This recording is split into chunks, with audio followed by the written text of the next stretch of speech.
right, everybody, welcome back to another episode of Summer's Vibes podcast. I am your host, Summer. We have another guest on today. Like I told y'all, we're going to be bringing guests to come in and talk about what's going on in the community, what's going on what's going on in the state, what's going on in the city. And so I'm excited to have another guest on, Houston City Council members, Edward Pollard, for District J. Thank you so much for coming on today and speaking to us about what's going on in the city and what's going on in your district. Thank you. Yeah, I appreciate you having me. Thank you. All right, great. So, I want to go ahead and hop into it. There's a lot going on this year. There's a lot of things that we've seen changing over the past 2.5 years, and I think all for the better, right? And so as we look at what we have seen change, what are some better improvements that we can make? And so I kind of want to speak specifically on what's going on in your district, right? As I was kind of looking you up, I was just kind of looking at some things. I'm like, okay, what is he working on in his district? And one of the things that I kind of saw was we've seen like that uptick in crime in Houston, which has left a lot of people concerned about, crime, whether that's theft, whether that's whatever it is, it's left a lot of people concerned. So one of the things I saw was that you had community policing, basically, and it was called District J Patrol. So I want to ask you, can you describe what that is and what has that been like for your district? Yeah, so the District J Patrol is a new modern approach to community policing. And it is an ability for the neighborhoods to connect directly with law enforcement, specifically HPD. And so residents are able to go on districtjpatrol.com. They can do it online through their desktop or through their mobile device, and they can report neighborhood-related crimes and violations. Those neighborhood-related crimes and violations are then routed straight to a specialized HPD unit, differential response team unit, and they will be able to address those quality of life concerns that are related to their neighborhood in a prompt fashion. The cool thing about the online platform is it allows you to track your progress. So it's very transparent to ensure that there's accountability and that HPD is following up on the submissions that are reported. The cool thing about the online platform, not only is it a streamlined way to communicate with HPD and to put forth, whatever your issue is, but it opens up the lines of communication.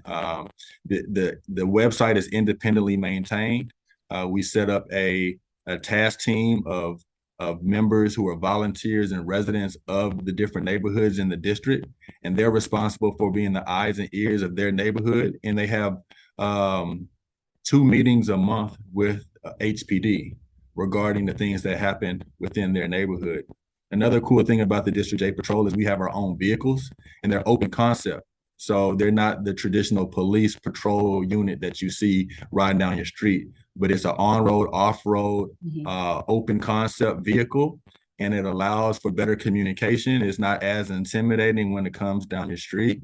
And so we try to find ways to bridge the gap between community and police. It all starts with education and communication. And I think if the community and the police are on the same page, then you see good things happen. Most people want a safe neighborhood, and police officers want to return home at night and so to their families. And so we have to find ways in which we can decrease the tension and ensure that there's more communication so that we can have the neighborhoods that we seek. Okay. So they can on that link or that website, they can report like pretty much anything that they have. I saw a few things. So it's more like neighborhood related crimes and violations. Okay. So these aren't the assaults, rapes, murders. These are more the nuisances, trespassing, homeless encampments, junk motor vehicles, things that impact your quality of life within your neighborhood. The good thing about it is those type of crimes and violations are usually at the very bottom of the totem pole, right? So usually when police have to prioritize calls, they're going to have to go to the rapes, the assaults, the murders before they deal with trespass or a panhandler, right? But the people in the neighborhoods, they want those issues addressed as well because they see it every single day. It's changing the dynamics of their neighborhood.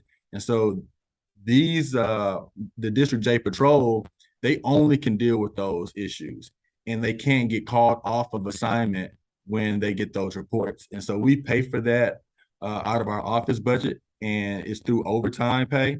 And so the officers that sign up for that overtime patrol are focused solely on the neighborhood issues. Okay, cool. All righty. That makes sense. So since implementing that, I think you've implemented that since when was it 2020 or 2021?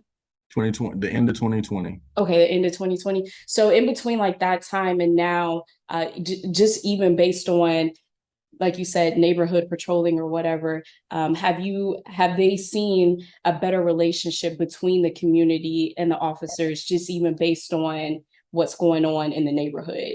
Have you all seen that? Yeah, for sure. So we, in the first year we had over 1,000 submissions. And what that says is people still trust police to answer calls and trust police to resolve issues. What we wanted to do is increase the response times. We wanted when people put in an issue that issue was made a priority and that HPD followed up on it. In doing so, that automatically creates communication because they have to go address the issue. So whether they're going in person to knock on your door to talk about the issue, or you're able to see a response from them online, there's communication there. So in every single report that goes through the District J Patrol is tracked with a response from HPD that lets you know what happened on that report. So that increases the trust and the accountability. And through communication, you're able to kind of bridge those gaps. Okay, great. All right. Yeah, I just wanted to ask about that. And because I think it's important as we try to build trust within the community and also improving that relationship with the community and the officer. My family they used to work for HPD. So I know it's super important to make sure that relationship's good. So yeah, and to piggyback on that, community policing is about ensuring that the community is engaged with the police and the police is engaged with the community. You don't want every time that there is contact with an officer is because of an incident or something bad that has happened. You want it because that you're there to keep us safe and protected, and as well as to listen and not to escalate. And so the District J Patrol, when they're around in your district, they're either, being there for presence, or we also use them for community initiatives and events. So they're always out in their vehicles, talking to the public, engaging with the kids, making sure that they have a different perception of what a law enforcement officer is. And it just takes that holistic approach to really change the minds of the community. And it gives the officers a chance to really prove themselves to the community that, they aren't the bad guys. We grow up in some areas where we believe that the police are the bad guys. And although there are some incidences that take place that are not favorable, by and large, the police, I think, do an excellent job at keeping our community safe. But it's by their actions that have to prove that change. And the District J Patrol is one way in which they can prove to be good community police officers. I do think that is a good change for sure. So just as we talk about, what's going on in your district, the other thing that I kind of want to ask is, for your district, what do you want to see? Like, what is the vision, the mission that you have? Like, what do you want to see for your district as an improvement or something that you're currently working on? Well, when I came into, I represent District J, which is Southwest Houston, which is Gulfton, Sharpstown, Westwood, Brayburn, Alief. Here on 59 South is really everything between 610 and the Beltway. So basically from the Galleria up until you're going into Stafford. And so it's a very diverse district, over 200,000 people. But Southwest Houston has gotten a bad rap over the past couple decades, right? We've Yeah. seen the kind of the trend. If you're from Houston, you understand kind of how Sharpstown Mall and all that what once was at one time, and it's just kind of deteriorated over time. And so when I came into office, people considered Southwest Houston and some of our areas as underserved. Mhm. And my biggest thing was I don't represent an underserved area. We want to change the dynamics and we want to change the narrative of that. Because if I'm representing the area, you're going to be served, regardless if you're poor or rich, black or white. Doesn't matter your faith background or where you're from. You know, we want to serve you. We want to make sure that you get the services, programs, and resources that you deserve. And so for me, it's to change the mindset of what people think about when they associate Southwest Houston to the city at large. And then for the people there who live within the area to feel that they're represented, to feel that they are engaged, that they have someone that will listen to them and advocate for them, and that is no longer looked at as a underserved community. And so it's not one particular issue that we focus on. We kind of try to listen to the needs of the residents and understand the dynamics of their unique part of the district and then respond to that. Mm-hmm. So many times, you know, the elected official will come into your neighborhood and tell you what they think you need, or they'll say, hey, what can I do for you? Right. But we need to be listening to the residents and saying, what can I do for you? Mm-hmm. Right. And I think if we're able to do that, then we're able to address their needs more directly. Yeah. Yeah, that I went to school out I went to HBU, so very familiar okay. From my undergrad, so very familiar. HBU now. Huh? What'd you say? You said you went to HBU? I did. And now it's HCU. Can you believe that? Houston Christian University, yeah. Something like that. What do you think about that? I'm gonna hold my thoughts to the vest. Okay. Your campus. I'm on your campus all the time. Are you? Things. Yeah, because we have a really good relationship with that campus. And when I came into office, you know, I said, you know, you guys are in this gated little campus, and you don't come outside the walls much to engage in the community, and the community kind of feels intimidated to come within the walls. So we need to change that. And so we've been able to do a lot over the last couple of years with HBU, now HCU, to where we're getting their student athletes and their general population outside of their walls to do more community events. And then for all of the things that are going on campus, we're trying to bring the surrounding neighborhoods on campus to participate, whether it's ball games or festivals or whatever. We want that to be our home team. You know, that's the university that's within District J, and we try to galvanize behind them now to make that our home team.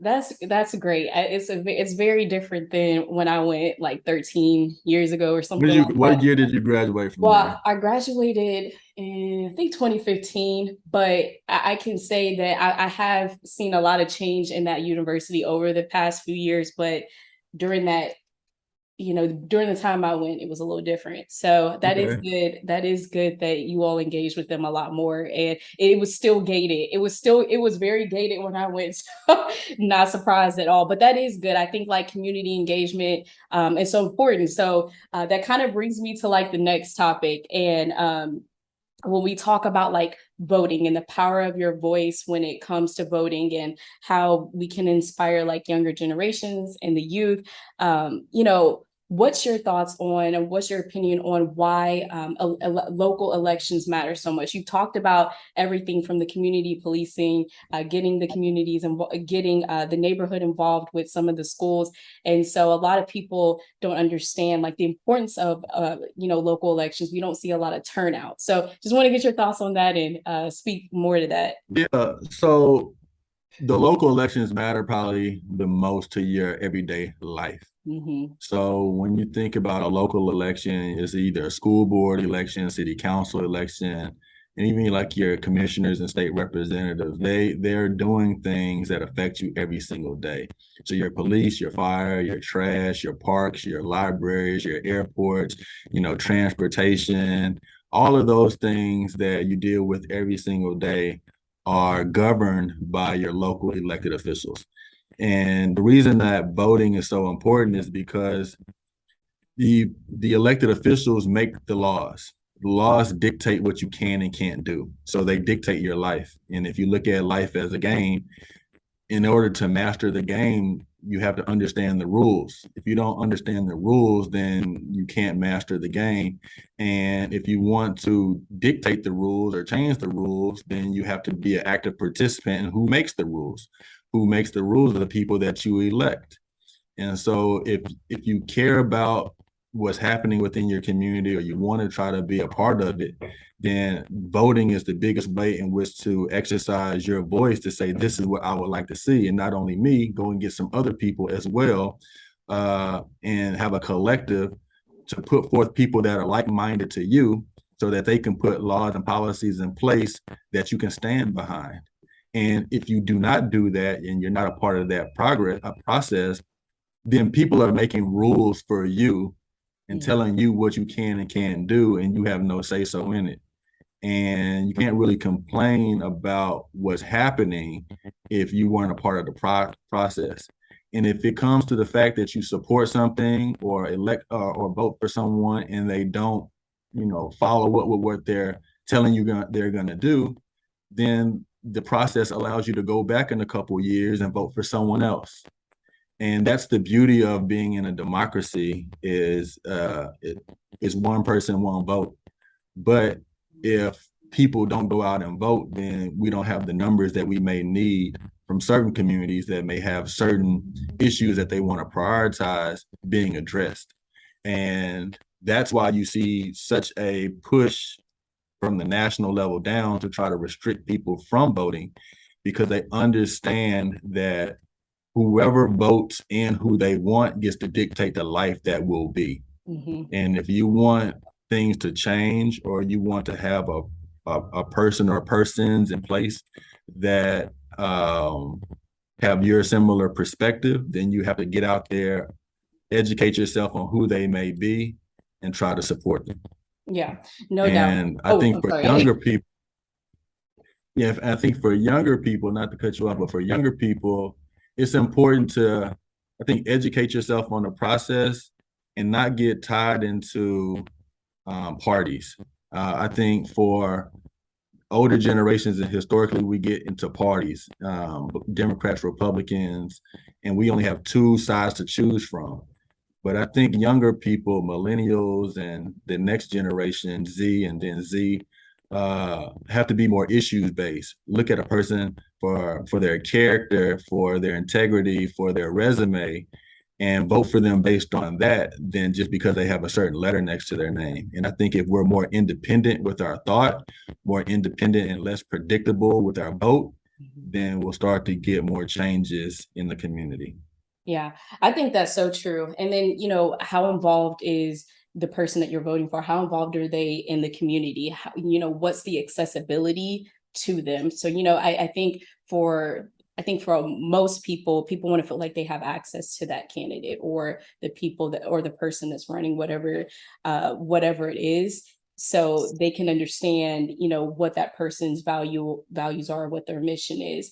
So yeah, I think I always look up every time like voting comes around. I'm like, all right, who's running for what, right? Like if you want to see changes to what's going on, whether it's the judges, then you got to vote, right? Because there's so many judgeships that are up in Harris County this for this election, if I'm not mistaken, right? So if you want to see changes around that, like prime opportunity. Look up, look up who's running, some things that they have traditionally done and what their mission is now. I mean, I think I think that's super important if you want to see that change too. Yeah, and I try to tell people all the time, you start off by this. You can ask your friends, you can ask your parents, you can ask your coworkers, say, okay, who's your school board trustee? Who's your state rep? Who's your county commissioner? Who's your county judge? Who's your council member? Who's your state rep? Who's your state senate? Who's your congressional person? You just ask them all the people, right? And say, list those people. Who is your school board trustee, right? Who is your whatever? If you cannot name these people or the majority of these people, then you're already behind the curve. Because if I don't even know who represents me, I don't know if they're doing a good or a bad job, and I don't know what they're doing. Like, I don't know what laws they're creating in that space that impact me. So if it's a school board trustee, you want to know who they are because they're dictating the curriculum. They're dictating the textbooks that you read. They're dictating the type of after school programs that will be there. All these things that may affect your family. If it's your city council person, they're dictating, the things that have to do with your local park or your local library, right? The safety within your neighborhood. If it's somebody at the federal level, they may be dealing with, if they're going to legalize marijuana or not, or student debt, or immigration, or abortion rights, or gun rights, or whatever, right? All these big issues. But if you don't even know who they are, and I always challenge people by asking them those questions, then you're already behind. So the first thing is to know who they are, and then you can figure out if they're doing things that you approve of or not. And the easy way to do it is just going on Google, type in who represents me. Mm-hmm. They'll ask you what your address is, and then you'll have a list of people that represent you, and they may have a link to their website, and you kind of start from there. But if you don't know who represents you, then you don't know what rules they're making. If you don't know what rules they're making, then you're just living life aimlessly because you don't understand the rules of the game. And if you don't understand the rules of the game, you can't play the game. If you can't play the game, you can't win the game. All right. No, for sure. No, for sure. Last question I want to ask you. Last question. So we know that midterms are coming, right? Next month. So last question I want to ask you, what are some things that you're looking for? Like, what are some things that you're looking forward to? What do you want to see happen in this midterm election, whether it's in the city or in the state, or just like overall? What are some key things that you've been looking towards or for? So I was a political science major at Morehouse, and I didn't really even understood what that meant when I was taking the classes. But as I've grown older, I've really grown into a political scientist. And so for this midterm, I'm looking into trends. I'm very interested in seeing from a statewide perspective, if at the governor's race in a traditionally red state, how much support can a Democratic candidate get when it comes to Beto? Does he move the needle at all when it comes to the amount of Democrats that would vote for governor? On the local races, I'm looking at the judicial races. We have a lot of Black judges in office right now. I think that's great, but we want to see what the pulse of the people are from a countywide perspective. Do they want to continue to see these same judges and these same faces within their courtrooms? From a county judge perspective, that's a hot race on the local ticket is county judge, and that's Lena Hidalgo versus Alex Mueller. There's millions of dollars that have been pumped into those races from the national parties. I want to see, what does that do when it comes to turnout? On this particular race, this is the first time in a midterm where there will not be a straight party ticket button on your ballot. So you're going to have to vote for every single person one by one. I want to see what impact that has, and if people will actually go to the bottom of the ticket. I tell people that the best thing to do is maybe start at the bottom and work your way up. Okay. To ensure you get everyone. And then we want to see where we are from a partisan standpoint in the county. In 18, and in 18 was the first time that the county turned blue. This is the second midterm in 2022. We want to see if the county stays blue or if the county flips back red. So for someone who's in office and keeps up with politics, I'm looking at that more so than any particular issue, because all the candidates are going to try to sell you on they're the best thing since sliced bread, but we'll see what happens after they get elected, if that becomes true or not. But all of the dynamics around the election and the turnout and the logistics of going to vote, we'll see what impact that makes here locally. We shall see. We shall see. Yeah, I had the Harris County Elections Administrator's Office on, and yeah, the first time that we did that ballot was back in the primaries, right? And it was super long, like extremely long. So just making sure that people understand like that ballot and they know how to use it. So if you voted in the primary, you should be a little bit familiar with it. But those are all great. Those are all great things to look forward to look at. Those are kind of the same things I was looking at, especially like Beto and Lena Hidalgo, Harris, the Harris County Judge Lena Hidalgo. I'm definitely interested to see how that turns out. But anyways, yep. I want to say thank you so much for your time. Thank you for joining. Thank you for some of the insights on what's going on in your district, and then like as a whole, your thoughts, and also in just inspiring people to make sure that they get out there and vote, and understanding and utilizing their voice in a way that's impactful to them and their community. So I wanted to say thank you so much for coming on. And I hope everyone found this very beneficial. Thank you. I appreciate it. And I'm on all the social media platforms under Edward Pollard, Pollard. Find me on Instagram, Facebook, LinkedIn, whatever.